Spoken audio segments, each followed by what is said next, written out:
So that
The first experiment illustrates the redundancy on the distribution of wrenches required to recover the balance. If the COM is shifted to the left, the robot can only use the feet for balancing, as the unilateral contact at the hand can only be used for pushing.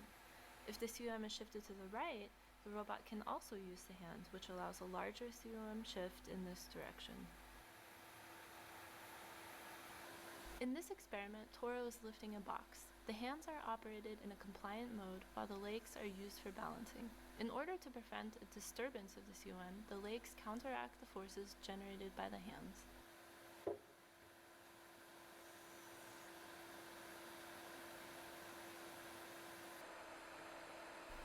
The tracking performance of the proposed controller is evaluated in this experiment by commanding a sinusoidal COM trajectory to the robot.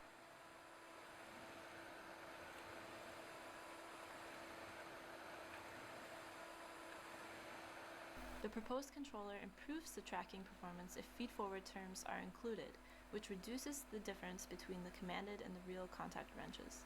For this reason, the robot fails if the amplitude is increased to 8 centimeters and the feed-forward control is deactivated.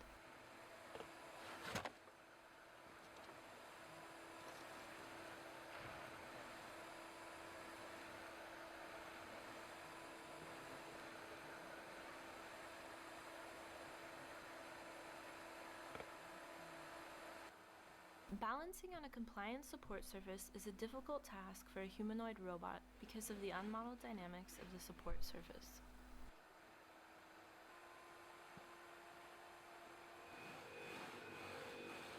On this type of surface, a balancing controller is essential for stabilizing the robot. The close-up shows that the feet have to constantly move to keep the balance. As soon as the emergency stop is pressed, the mechanical brakes of the joints are engaged and the robot freezes and falls over. In order to allow the robot to lift and move each end effector during the execution, we implemented a state machine that can reconfigure the contact states online. The optimization problem required to compute the wrenches that recover the balance has a constant size, thus it's not necessary to reinitialize the optimization every time the contact configuration is changed. Note that the robot is capable of balancing in a compliant way, even in challenging contact configurations.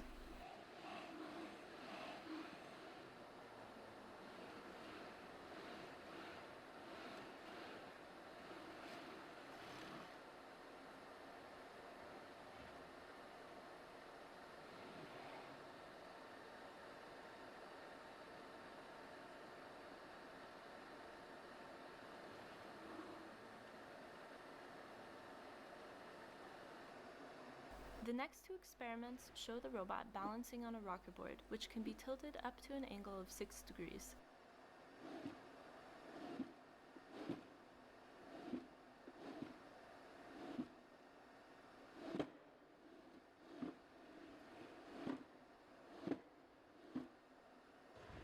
Even if the COM is manually commanded to a new position, the robot successfully balances on top of the tilting surface.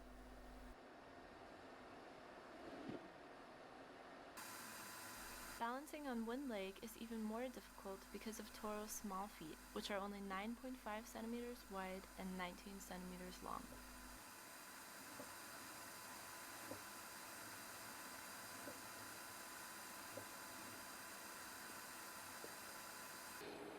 Here, Toro is wearing shoes while balancing on a pile of stones to illustrate the robustness of the controller when the robot is on unstructured terrain.